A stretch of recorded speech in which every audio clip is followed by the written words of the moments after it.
명령함에 다니엘을 끌어다가 사자굴에 던져 넣는지라. 왕이 다니엘에게 이르되 내가 항상 섬기는 너의 하나님이 너를 구원하시리라 하니라.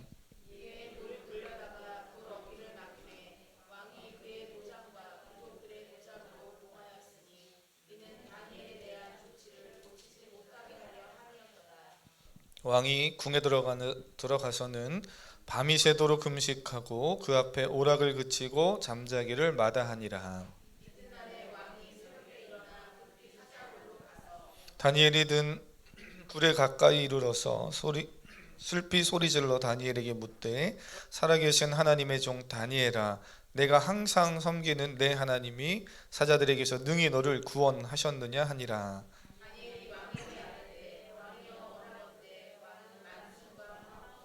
나의 하나님이 이미 그의 천사를 보내어 사자들의 입을 봉하셨으므로 사자들이 나를 상해하지 못하였사오니 이는 나의 무죄함이 그 앞에 명백함이오며 또 왕이여 나는 왕에게도 해를 끼치지 아니하였나이다 하니라.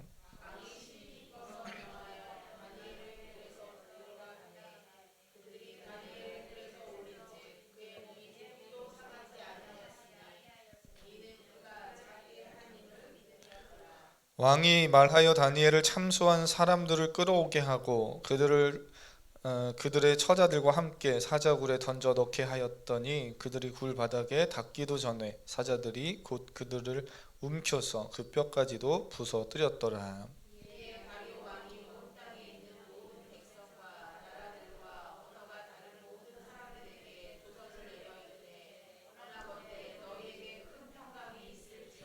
내가 이제 조서를 내리노라. 내 나라 관할 아래에 있는 사람들은 다 다니엘의 하나님 앞에서 떨며 두려워할지니 그는 살아계시는 하나님이시요 영원히 변하지 않으실 이시며 그의 나라는 멸하지 아니하실 것이요 그의 권세는 무궁할 것이며.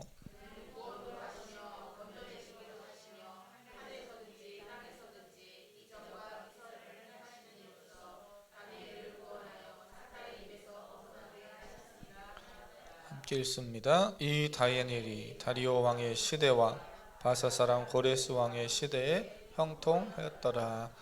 아멘. 네, 함께 읽은 성산 예식이 있어서 시간이 좀 갔지만 오늘 말씀 주어진 시간 안에 좀 서둘러서 짧게 함께 나누려고 합니다. 그러나 말씀을 잘 들으시고 또 결단하셔서 입술의 고백이 삶으로 이어지는 귀한 삶이 되기를 축복합니다. 본문의 말씀은 다니엘의 몇 가지 큰 사건이 등장하는데요. 그 사건을 쭉 우리가 주일날 지금 살펴보면서 쭉 이렇게 말씀을 나눴습니다. 지난주에는 추수감사절 류호준 목사님 오셔서 말씀을 증거해 주셨고, 오늘은 6장의 말씀을 보면서 다리오 왕 때 벌어진 이 사건에 대해 우리가 함께 살펴보려고 합니다. 다리오 왕은 아첨하는 신하들의 말에 넘어가서 왕이 아닌 다른 신에게, 다른 누군가에게 기도하거나 구하면 그러면 처벌을 받게 하십시오 하는 법령을 제정하게 됩니다. 왕이 볼 땐 전혀 손해볼 일이 아니지요. 그래서 자신이 그 법령을 기쁘게 제정하고 왕의 도장을 찍습니다. 이런 법률을 제정하게 한 제안한 많은 신하들, 총리들, 법관들, 성경에 등장하는 관원들은 사실 목적이 있었지요. 다니엘 한 사람을 무너뜨리기 위한 계략을 가지고 왕의 마음을 움직였던 겁니다. 그러니까 왕이 볼 때는 왕은 손해볼 게 전혀 없을 것 같아서 그것을 승인해 줬지만 사실 그 승인으로 인해서, 그 법 제정으로 인해서 다니엘이라는 다리오 왕이 나름 그래도 신뢰하고 신임하는 그러한 다니엘이 이제 죽음을 직면하게 되는 그런 내용이 오늘 본문이지요. 이 사실을 다리오 왕은 알지 못한 채 전국에 이제 법령을 쭉 내려보내요. 내가 아닌, 그러니까 본인이 곧 신이지요. 다리오 나에게, 신인 나에게 구하거나 기도하지 않는 다른 사람은 다 이제 사자굴에 던져질 것이다. 이 사실이 전국에 퍼졌다. 성경이 이렇게 말합니다. 다니엘이 그 사실을 알았을까요? 몰랐을까요? 네, 알아도 어떻게 합니까? 가장 먼저 알았을 겁니다. 왜냐하면 다니엘은 다리오 왕이 세운 총리 중 한 명이었고요. 그 중에서 가장 탁월한 실력과 리더십을 가지고 있는 사람이었기 때문입니다. 다니엘은 다리의 왕이 신뢰하는 사람이었어요. 한마디로 세상에서도 인정받는 하나님의 사람이었습니다. 그런 다니엘이 왕의 명령을 정면으로 거부해야 되는 상황을 지금 만났고요. 더 정확히 말하면 다니엘을 모함하여서 끌어내리려고 하는 주위에 시기하는 세력들이 다니엘을 곤란한 상황으로 밀어 넣은 거예요. 믿음을 지키자니 또다시 자신의 목숨이 위태로운 상황을 마주해야 됩니다. 그 말씀을 지금 다니엘 1장부터 쭉 보시면서 6장에 지금 이 다리오 왕 때 다니엘이 이 사자굴에 던져지느냐 마느냐의 이 상황을 만난 순간은 그는 이미 청년이 아니고요, 40대도 아니고 그 시대의 80대 노인입니다. 지금도 80대면 나이가 꽤 많으신 어르신이죠. 이 시대에는 80세면 정말 나이가 많은 어른이에요. 그런데 그 나이에, 그 연세에 또다시 믿음을 지키겠다는 그 이유 하나만으로 자신의 목숨을 내어 던져야 하는 엄청난 도전을 해야 되는 상황입니다. 눈을 딱 감고 피하자니 지금까지 지켜온 믿음을 한순간에 깨버리는 상황을 만나게 된 거죠. 참 난감하지 않습니까? 제가 난감하다라고 생각이 됐는데 늘 드리는 말씀이죠. 우리가 신앙생활하면서 종종 인간적으로 보면 난감하다 하는 상황들을 만나는데요, 진퇴양난인 것 같아서 이러기도 그렇고 저러기도 그럴 것 같은 참 애매한 상황 만나는데, 사실 그리스도인으로서의 기준이 명확하게 있으면 우리가 만나는 대부분의 난감한 상황은 그다지 난감하지 않게 끝나는 것을 경험합니다. 할렐루야. 사랑하는 성도님, 분명한 기준을 가지고 살아가시길 축복합니다. 인생의 올 한 해에 지금 12월 이제 다가와서 우리가 또 한 달 남았는데요, 돌아보니까 한 11개월 동안 참 신앙생활하면서 신앙에 난감한 일들이 있었다 생각이 되신다면 다시 한번 돌아보세요. 내가 그때 명확한 기준이 있었으면 대부분의 많은 난감한 일들은 쉽게 넘어갈 수 있는 일이었을 겁니다. 오늘 본문 속에서 다니엘도 그렇게 복잡하게 신앙생활하지 않고요, 그냥 단순하게 자신이 평소 하던 대로 하나님께 나아가 기도합니다.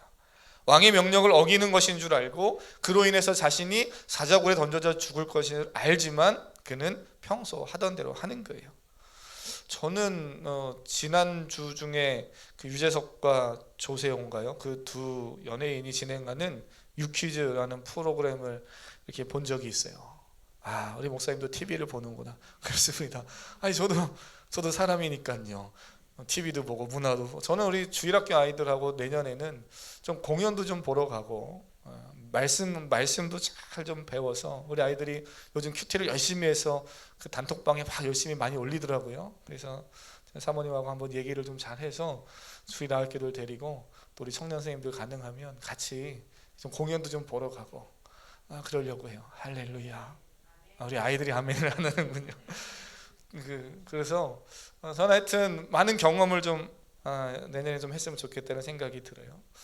하나님이 주신 그 다양한 은혜를 우리가 받으면서 살아가지만 세상을 살아가는 사람들도 보면 나름대로 삶을 좋은 태도를 가지고 삶의 좋은 모습을 가지고 살아가는 사람들 많이 있습니다. 물론 그것이 구원을 받고 안 받고와는 상관이 없는 거지만 세상 사람들을 이렇게 보면서 저는 그 유퀴즈에 등장하는 다양한 사람들이 다양한 분야에서 참 열심히 또 좋은 삶의 자세로 살아가는 모습들을 이렇게 보면서 참 괜찮다 이렇게 느낄 때가 있거든요. 근데 최근에 보신 분들도 계실 텐데요, 탈레반이 아프가니스탄을 무장으로 점령해서 그런 사태가 있었죠. 사람들이 막 그 탈출하려고 비행기 막 매달리고 막 이런 안타까운 일들이 있었잖아요. 그러면서 그 많은 사람들이 희생을 당하기도 할 때 우리나라 정부와 협력했던 아프가니스탄의 현지인들을 구출해오는 그 미라클 작전이라는 이 작전을 수행했던 한 상사, 이게 이제 보안이 중요하기 때문에 얼굴도 다 가리고 이름도 공개하지 않는 어떠한 한 명의 이 상사분이 나와서 출연한 그 장면을 봤어요. 유재석이 이렇게 질문하더라고요. 미라클 작전을 수행해야 한다는 사실을 언제 알았습니까? 물으니까요, 그 출연한 상사가 하루 전날 알았습니다 그래요. 그래서 저는 결혼을 안 한 건장한 청년인가 보다 그랬더니 딸이 있어요. 자녀들이 있고 그리고 가정도 있고 그러니 하루 전날 갑자기 파병 어떤 미라클 작전을 수행하러 간다고 하니 얼마나 이게 될까? 저는 이런 생각을 하면서 봤거든요. 근데 그 다음에 하는 말이 저는 기억에 남아요. 이렇게 말하더라고요. 언제 명령이 떨어지더라도 늘 출발할 준비를 매일 하고 있습니다. 그러니까 명령이 바로 전날 떨어져도 늘 출발할 준비가 되어져 있고 훈련도 되어져 있고, 그래서 일상을 그렇게 사는 거지요. 그래서 낯설지 않다는 겁니다. 저 같은 경우는 하루 전날 갑자기 출발하십시오 그러면 막 난리 날 겁니다. 뭘 싸야 되나, 내 몸 건강 상태는 어떤가. 근데 그분은 언제 어떻게 명령에 따라서 출발해도 그 전날 명령이 와도 다 갈 수 있도록 훈련을 하는 거죠. 저는 이런 생각이 들어요. 믿음으로 사는 우리들도 어떻게 보면 성도들이기 때문에, 그리스도인이기 때문에 마주하는 다양한 상황들이 있습니다. 그리스도인이 아니면 마주하지 않을 상황인데, 그리스도인으로서 성도로 살기 때문에 세상 속에서 만나는 다양한 일들이 있어요. 그리스도인으로서 겪게 되는 일들이 있다는 겁니다. 그것이 때로는 위기 상황일 때도 있고, 꼭 위기만이 아니고 좋은 일일 수도 있어요. 꼭 나쁜 것만 생각하지 마세요. 그리스도인이기 때문에 하나님이 내게 주시는 뭔가 믿음의 도전도 있고 좋은 일들도 있습니다. 또 그리스도인이 받는 고난도 있지요. 인생의 중요한 일들을 갑작스럽게 만날 수도 있어요. 근데 어떤 성도는 그때 위기다, 난리다, 큰일 났다 막 이러면서 부산하게 정신없이 걱정하는 사람도 있는가 하면, 반대로 좋은 일이든 나쁜 일이든 할 것 없이 별반 다르지 않게 평소처럼 행동하는 사람들을 보게 돼요. 사랑하는 성도님, 평소처럼 하면 어렵지 않습니다. 평소에 기도하던 사람이 위기를 만나 기도하는 것 어렵지 않습니다. 평소에 기도하는 사람이 내 인생에 좋은 일이 있고 중요한 일이 있어서, 시급한 일이 있어서 기도할 시간이 없을 만큼 바빠도 기도하는 것 어렵지 않습니다. 왜요? 평소에 하던 일이니까요. 그런데 평소에 하지 않던 사람이 갑자기 위기라고 기도하려니까 마음이 싱숭생숭하고 불안하고 기도가 안 되는 거예요. 좋은 일이 있고 바쁜 일이 있고 막 사업이 너무 잘 돼서 하나님께 기도해야지 하는데 바쁘니까 기도를 못 한다는 겁니다. 안 하던 걸 하려고 하니까 쉽지 않고 괴롭고 힘들게 느껴져요. 사랑하는 성도님, 내년에는 우리 성도님들 이제 한 해를 잘 기도로 마무리하시고, 저도 지금 차량이 나오면 가장 먼저 할 일이 많이 있겠지만 그 차를 가지고 그래도 기도원에 올라가서 기도하려고 해요. 원래 이번 주 중에 제가 가려고 했었다가 차량이 다음 주 중에 언제 나올지 애매해서 지금 다음 주에 지금 저 한 주 작정하고 좀 기도원에 가서 저도 교회와 또 성도님들을 위해서 기도하려고 합니다. 할렐루야. 목사님 기도하러 가시든 말든 그러지 마시고 같이 기도해 주시기를 바랍니다.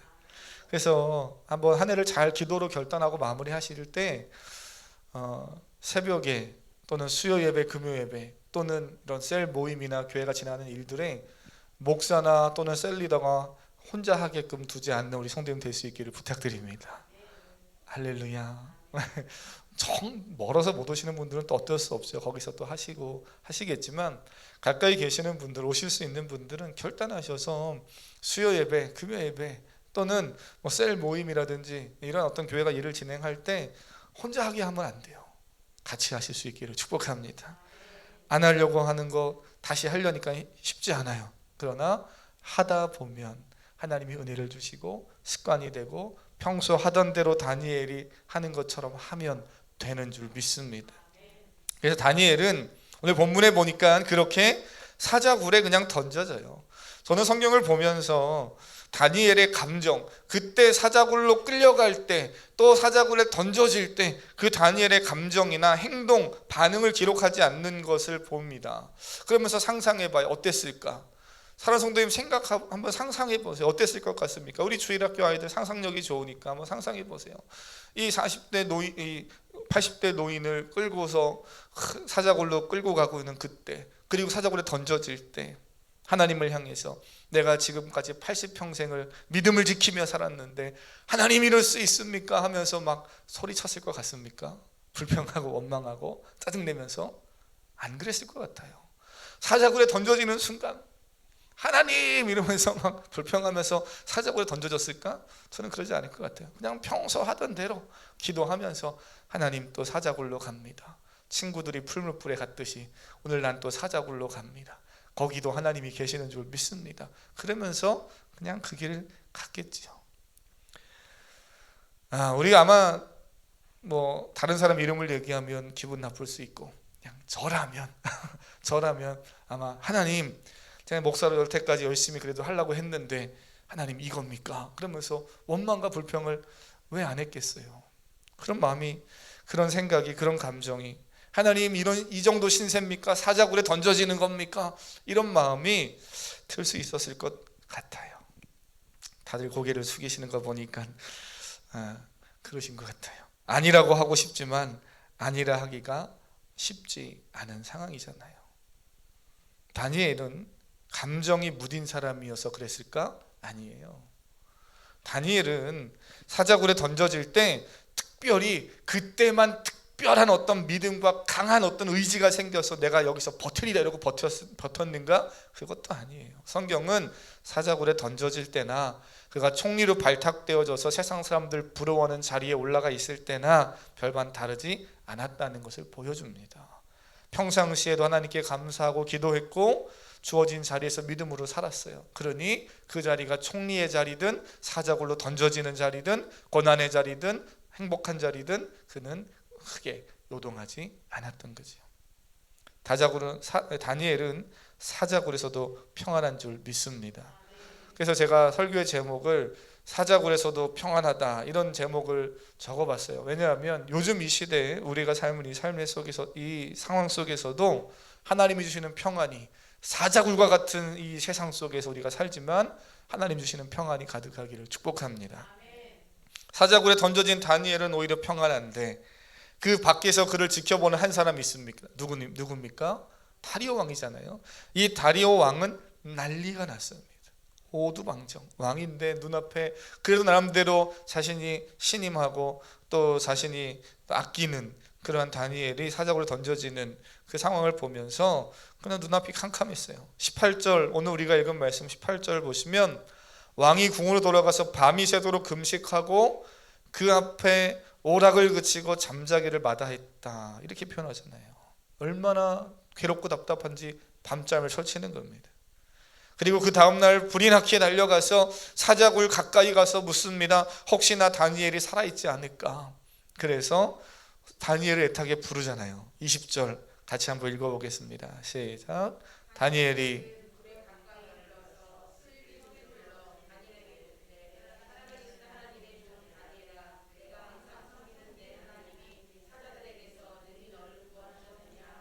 아멘. 예, 우리가 지금 성경을 이렇게 그냥 글로 읽어서 그렇지 막 저는 상상을 하면서 보면 아마 다리오 왕이 밤잠을 못 자고 눈 퀭해서 뭐 팬더 눈 돼가지고요 막 이러고 가서 다니엘아 막 이러면서 살아있니 막 이러면서 아마 소리 쳤을 것 같아요. 저는 여기서 다리오 왕이 하는 말에 대해서 오늘 함께 좀 보고 말씀을 마치려고 해요. 잘 보세요. 오늘 이제 이 본문에 중요한 내용이 있기도 하지만 저는 오늘 이 시간 성도님들과 한 해를 정말 이제 한 달 남겨놓은 시점에서 다리오 왕이 하는 20절의 말 방금 읽으셨죠? 내가 항상 섬기는 내 하나님이 사자들에게서 너를 구원하였느냐 하면서 고백하는 그의 말. 이 말은 요 구절만 떼어놓고 보면 정말 멋진 믿음의 말처럼 보입니다. 다니엘아 하나님이 널 살려주셨느냐?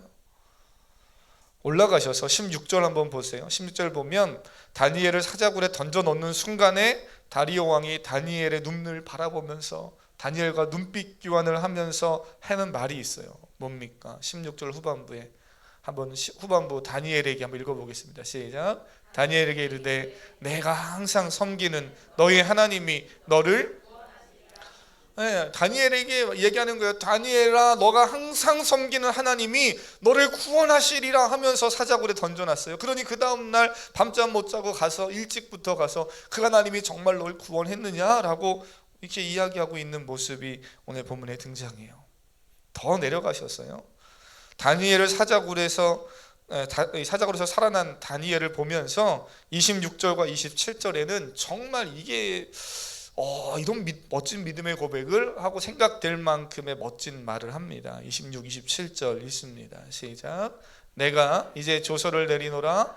내 나라 관할 아래에 있는 사람들은 다 다니엘의 하나님 앞에서 떨며 두려워할지니 그는 살아계시는 하나님이시요 영원히 변하지 않으시리시며 그의 나라는 멸하지 아니할 것이요 그의 권세는 무궁할 것이며 그는 구원도 하시며 건져내기도 하시며 하늘에서든지 땅에서든지 이적과 기사를 행하시는 이로써 다니엘을 구원하여 사자의 입에서 벗어나게. 아멘. 이 입술로 표현하고 있는 내용만 보면 다리오 왕의 이 고백은 정말 멋진 신앙의 고백입니다. 하지만 다리오 왕은 그 믿음의 고백 이후에 어떠한 믿음의 행보를 보였는가는 사실 알 수 없죠. 성경이 그 이야기를 이야기해주고 있지 않으니까요.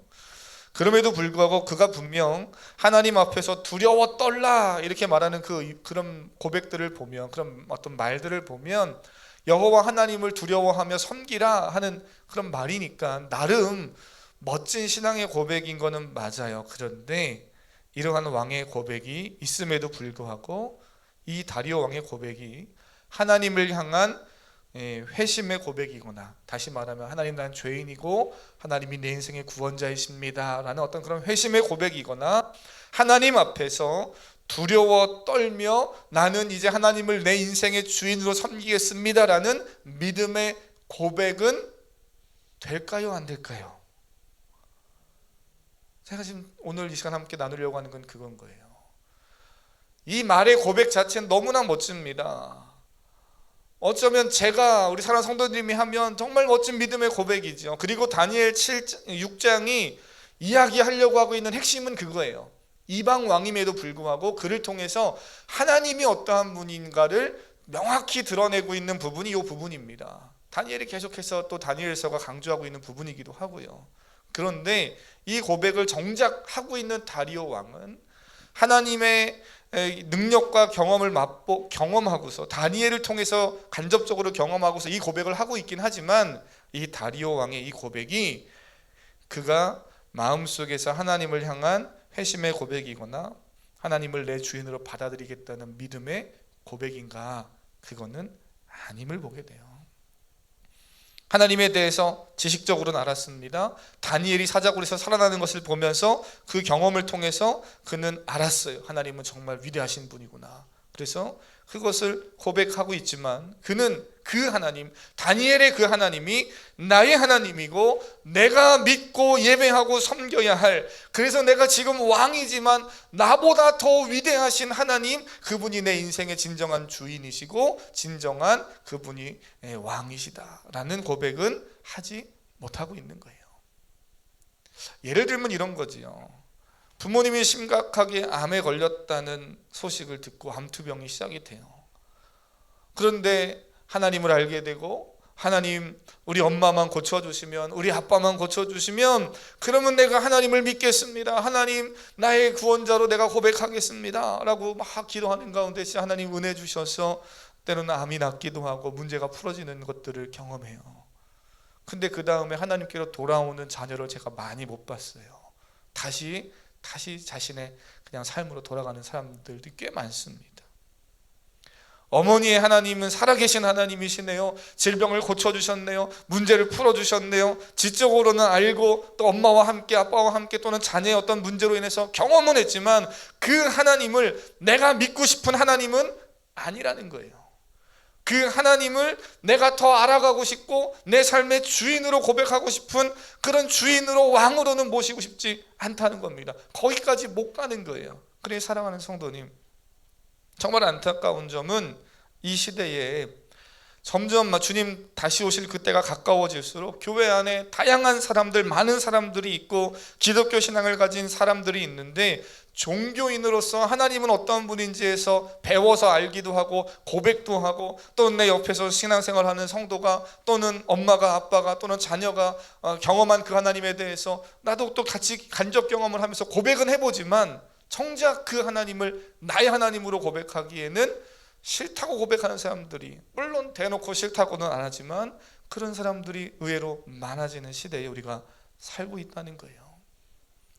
별로 동의하고 싶지 않아도 점점 그런 시대에 우리가 살고 있고, 우리 아이들이 그런 시대 속에 신앙을 지켜가야 합니다. 저는 목사로서 기독교 신앙이 하나님 또는 하나님 나라와는 전혀 상관없는 성공가들을 달리는 도구로 치우쳐지고 전락하는 이런 시대 속에서 저는 사실은 몸서리치도록 괴롭습니다. 저는요, 교회가 큰 교회 작은 교회 할 것 없이 다 하나님이 사랑하시는 교회고 하나님의 임재와 역사가 있는 교회임을 믿습니다. 우리 사랑하는 성도님들도 그분에 동의하죠. 그러면서도 동시에 저를 포함해서 우리 모든 성도님들, 또 모든 교회 성도님들이 원하는 게 있을 겁니다. 누구보다도 그 교회를 섬기고 있는 공동체가 성장하기를 원하고, 또 그 교회가 작년보다는 내년보다는 또 그 다음 해가 계속 달라지기를 원하는 그런 모습이 있죠. 그 좋은 마음이죠. 좋은 기대예요. 그거 없으면 안 되죠. 그런데 동시에 그 성장이 단순히 세상이 추구하는 열망과 성공주의에 빠져버리는 그러한, 어떻게 보면 이 중간에 정말 이 애매한 경계선을 우리는 왔다 갔다 하면서 신앙생활을 하는 시대에 살고 있다는 거예요. 때로는 괴롭습니다. 교회가 간절히 부흥하기를 원하고 많은 사람들이 함께 모여서 예배하기를, 지난주만큼만 우리가 모여서 차고 막 해도 뭘 해도 더 재밌을 것 같고. 제가 주중에 왔던 성도님과 한번 이야기하면서 그런 얘기했어요. 삶이 재미없으시다는 거예요. 그래서 죽고 싶을 만큼 삶이 재미없다는 겁니다. 그래서 제가 그랬어요. 삶이 재밌으셔야 합니다. 세상 술 먹고 이런 재미가 아니라 인생을 살아가고 하루하루 눈 떴을 때 오늘의 삶이 재밌는 삶이다, 행복한 삶이다, 그런 마음이 있으셔야 되는데 그 마음이 없으시다는 거예요. 그래서 삶이 행복하길, 삶이 재미있길 축복합니다. 그리고 그러려면 하나님을 만나고 하나님을 믿는 이 삶이, 이 신앙생활이 재밌기를 축복합니다. 아침에 눈 떴을 때 새벽 기도에 찬바람 맞으면서 또 더운 공기 가르면서 오는 그 시간이 재밌다, 행복하다, 그래야 신앙생활이, 하나님을 만나러 나오는 예배 시간이 즐겁지요. 봉사하고 일하고 예배하는데 행복하다, 즐겁다, 그 은혜가 있어야지 또 그 은혜를 가지고 세상에 나아가서 때론 어려운 일을 만나도 믿음으로 이겨가죠. 그래서 저는 그런 얘기를 나누고 기도했던 일이 생각이 나요. 이 시대가 얼마나 참 신앙의 멋진 말, 화려한 말들은 많은데 그 살아계신 그 하나님을 나의 하나님으로 고백하기 싫어하는 시대인가.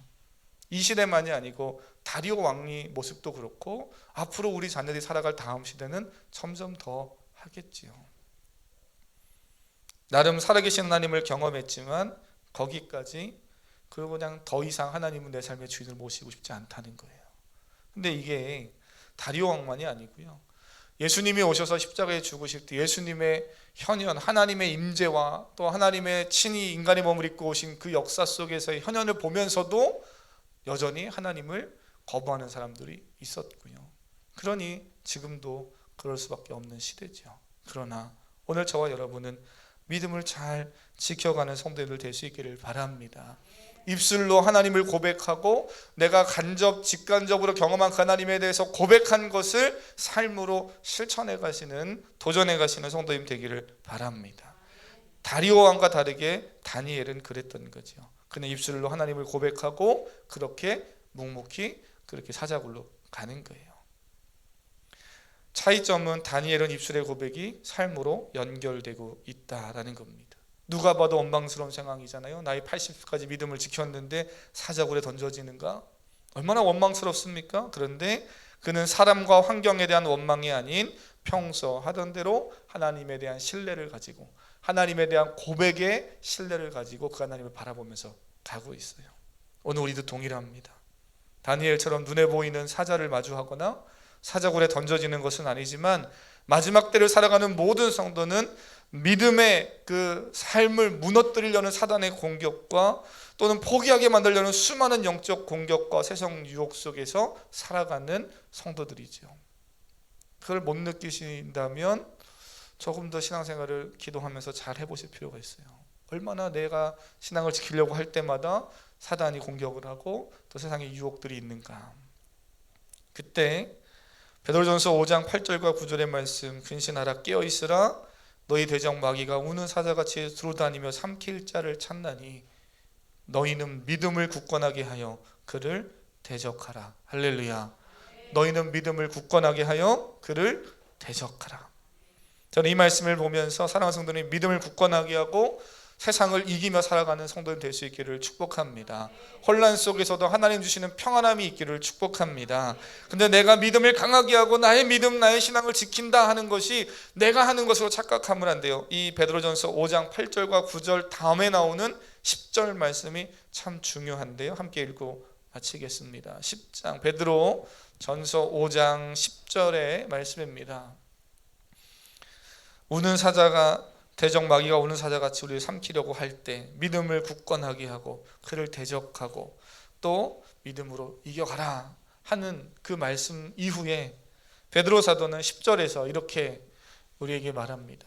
찾으셨으면 베드로전서 5장 신약성경 베드로전서 5장 10절입니다. 한번 같이 읽어보겠습니다. 10절입니다. 시작.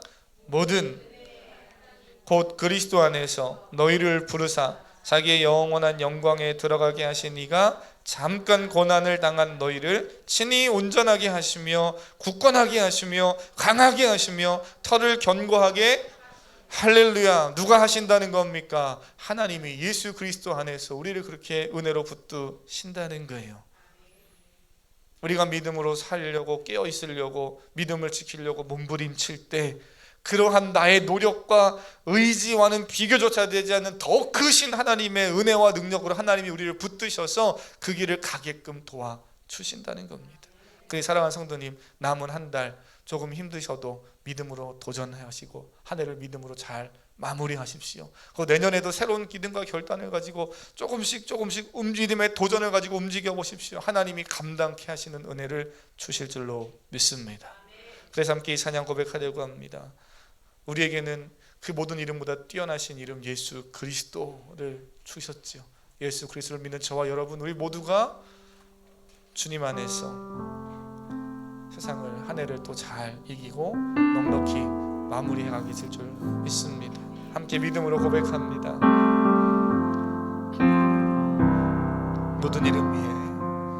모든 이름 위에 뛰어난 이름 예수는 주, 예수는 주. 모든 무릎 꿇고 경배를 드리세. 예수는 만유의 주님. 예수는 주, 예수는 주. 온 천하 만물을 얼어 그 보좌 영광을 돌리세. 예수, 예수, 예수. 우리 믿음으로 두 손 들고 고백합니다. 모든 이름 위에, 모든 이름 위에 뛰어난 이름 예수는 주, 예수는 주. 모든 무릎 꿇고 경배를 드리세. 예수는 만유의 주. 예수는 주, 예수는 주, 예수는 주. 온 천하 만물을 얼어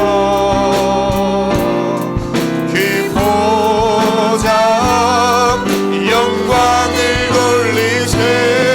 예수, 예수, 예수. 예수는 주 되십니다. 예수는 주, 예수는 주. 온 천하 만물을 얼어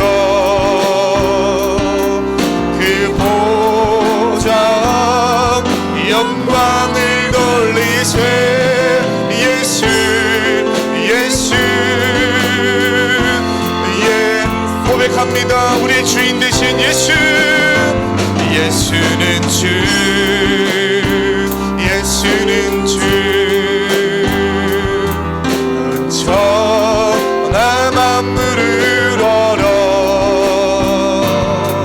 그 보좌 영광을 돌리세.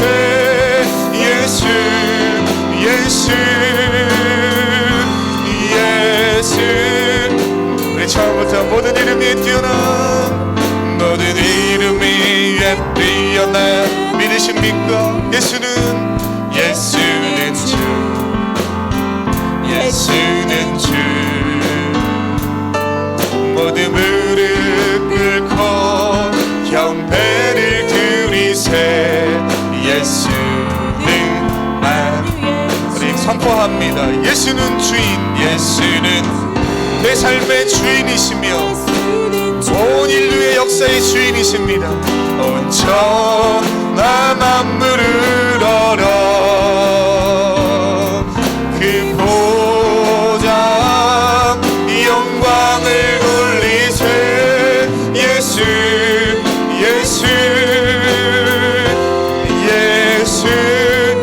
주의 이름을 부르면서 주여 한번 부르고 기도하겠습니다.